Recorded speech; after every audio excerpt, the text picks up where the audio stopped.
Senate Republicans have pledged that tax hikes are off the table in the ongoing debt talks with Vice President Biden. But just yesterday, House Majority Leader Eric Cantor told reporters, quote, "We are not opposed to revenues. We are just opposed to tax increases." So which is it in the House? Are House Republicans trying to redefine what is a tax increase? With us is a House Republican who's been fighting against digging America deeper into debt and against higher taxes. Here now, Texas Republican Congressman Louie Gohmert.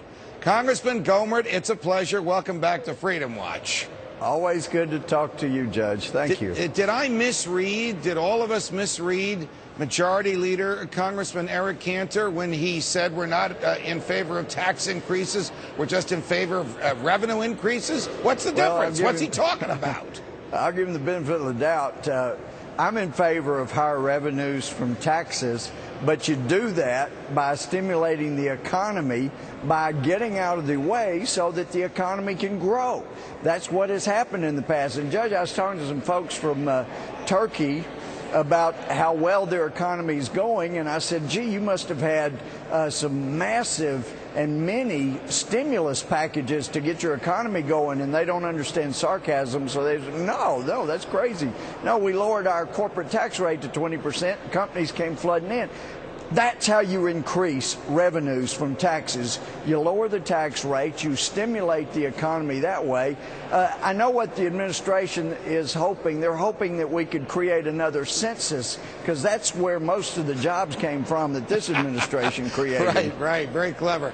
Earlier in the show, your colleague on the other side of the Capitol building, Senator John Barrasso from Wyoming, told us that the idea of raising taxes is dead on arrival in the Senate. Will you give us that same statement, Congressman Gohmert, that the idea of raising taxes is dead on arrival in the House of Representatives? It should be pretty easy for you to say that. Well, I will pledge that, but then again, our speaker had some folks put together a pledge that I didn't write, but I pledged to work and get $100 billion in cuts this year, not for part of the year, but for $100 billion in cuts. And then, as best I know, we ended up with a $352 million to show for those of us who made the pledge. So I can't speak for our Republican leadership.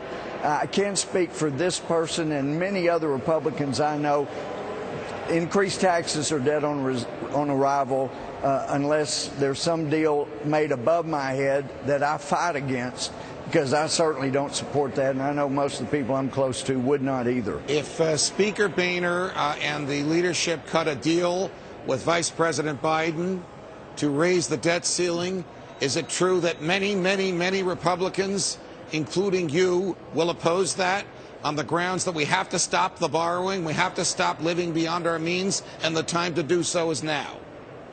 That's true. I've said there's no way that I vote for a debt ceiling increase, but I do have an unless it is such a tremendous game changer, and that does not mean trading a few bucks here for a few bucks, or even a trillion here, a trillion there, because in those cases they're talking about, down the road, things they can come out of. You'd have to have a balanced budget amendment that clears the House and the Senate with more than enough to pass, and stop Obamacare dead.